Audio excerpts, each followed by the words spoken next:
একেবারে নিঃসঙ্গ নিস্তব্ধ একটা বন। কোথাও কোনো পাতার কম্পন ছিল না, কোনো প্রাণীরাও যেন এক পাও নড়ছে না। হঠাৎ করে বনের মধ্যে একটা বিকট আওয়াজ হয় এবং সঙ্গে সঙ্গে বনের মধ্যে থাকা বাদুড়গুলো লাল চক্ষু করে বন থেকে বেরিয়ে আসতে থাকে। তারা উড়তেই থাকে, যেন মনে হচ্ছে প্রকট একটা বিপজ্জনক ঘটনা ঘটতে চলেছে। হ্যাঁ, অল্প কিছুক্ষণ পরেই দেখা যায় সেই বনের মধ্যে জন্ম নিচ্ছে একটা খোলস থেকে বেরিয়ে আসছে আস্তে আস্তে। কিন্তু মনে হচ্ছিল তাকে কেউ আবদ্ধ করে রাখছিল। এখন সে পুরোপুরি মুক্ত এবং সে নিশ্চয়ই কিছু একটা কাজ করবে। সেই যে ভোরবেলা কি একটা স্বপ্ন দেখলাম, তারপর থেকে আমার মাথাটা একেবারে নিঝুম হয়ে আছে। কিছুই আর ভাল লাগছে না।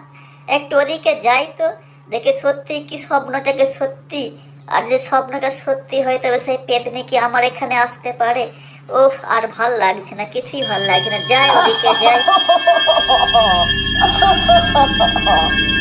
সেই পেতনিটি তখন বনের মধ্যে এদিক ওদিক ঘোরাঘুরি করেছিল এবং দেখতে পায় ওই বাচ্চা মেয়েটিকে এবং সঙ্গে সঙ্গে বলে, এই তো আমার শিকার, প্রথম আমি আমার শিকার দেখতে পেয়েছি। অনেকদিন আমি মানুষের রক্ত খাইনি, যাই এক্ষুনি যাই। এদিক ওই বাচ্চা মেয়েটি ঘুরতে ঘুরতে বনের মধ্যে আসে আর বলে, ধুর, কি ঘুম পাচ্ছে আমাকে, কি যে হয়ে গেল আমার আজকে, মনটা একেবারে বিষাক্ত। আর সেই সময় বনের মধ্যে সে ঘুমিয়ে পড়ে আর দেখতে পায় হঠাৎ করে যে তার দেহের মধ্যে কিছু একটা শক্তি যেন প্রবেশ করছে।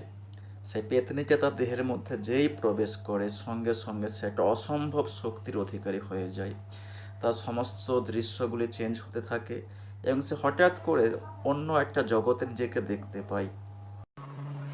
আমি এ কোথায় চলে আসছি? এখানে একেবারে অন্ধকার কেন লাগছে? সব সময় কোনো গাছপালা সব কালো লাগছে কেন? ওহ, কি খিদা পেয়েছি আমার। যাই, আমাকে খেতে হবে, এক্ষুনি কিছু খেতে হবে। এদিকে ওই বাচ্চা মেয়েটির পরিবারের সকল সদস্যরা বনের মধ্যে তাকে তখন দূরে থাকা পেতনি রূপী মেয়েটি বলে, এই তো আমার শিকার, এদেরকে আমার খেতেই হবে। ওই বাচ্চাটিকে খুব পছন্দ আমার। বনের মধ্যে ভয়ঙ্কর আওয়াজটা শুনে অমিত বারবার ধরে ছটফট করতে থাকে এবং তারা সবাই বন থেকে তৎক্ষণাৎ বেরিয়ে চলে যায়। জানি না কাল যে আওয়াজটা শুনলাম ওটা কি সত্যি কি সেই শক্তি, যে একটা পাশবিক শক্তি একটা পেতনির জন্ম হয়েছে। যে বিকট আওয়াজ করতে করতে মেয়েটি গেল আমার সামনে দিয়ে, ও নিশ্চয়ই সেই পেতনি হবে। আর যে দ্রুত গতিতে আমার সামনে থেকে উধাও হয়ে গেল, ও সেই শক্তি হবে নিশ্চয়ই। আমাকে এক্ষুনি যেতে হবে এবং তপস্যা করে জানতে হবে এই পেতনিকে কি করে নিয়ন্ত্রণ করা যায়, না হলে পৃথিবীর মধ্যে অনর্থক নেমে আসবে। এক্ষুনি আমি যাই। এদিকে তখন পাড়ায় সর্বত্র ছড়িয়ে পড়েছে যে টুনিকে আর খুঁজে পাওয়া যাচ্ছে না, আর অমিতের শরীর খুব ভালো নেই। মনে হচ্ছে তার উপরে কোনো একটা ভূতনির প্রভাব পড়ছে এবং গ্রামের সর্বত্র সব লোকেরা এই নিয়েই কথাবার্তা বলছে। হাটে বাজারে সবাই তাই বলছে।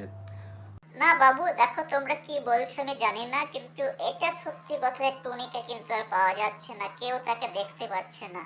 লোকে বলে নাকি তার মধ্যে ভূতনি আশ্রয় করছে।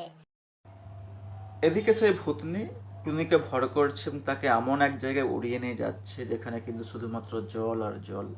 বনের মধ্যে একেবারে একটা নদী এবং তার মাঝখানে ছোট্ট দ্বীপে টুনিকে ঘুম করিয়ে দেয় এবং তার রক্ত খাওয়ার পর সেই ভূতটা আবার বেরিয়ে আসে এবং সে দ্বিতীয় শিকার করবার উদ্দেশ্যে আবার কিন্তু মানব জাতির সভ্যতার মধ্যে ফিরে আসে এবং যখন সে ফিরে আসে সে প্রকট চিৎকার করে বলে, কে আছিস কোথায়, আমি এক্ষুনি যাচ্ছি তোদেরকে ধ্বংস করার জন্য।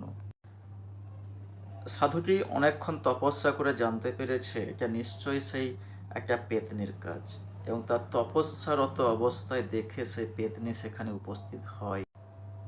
সেই পেতনি খুব রেগে যায় এবং তাকে মারবার জন্য উদ্যত হয়, আর সেই সঙ্গে সঙ্গে সেই তপস্বী তার ক্ষমতা বলে সেই পেতনিকে ধ্বংস করে দেয় এবং এইভাবেই সে বাঁচিয়েছিল সমস্ত পৃথিবীকে ওই পেতনির হাত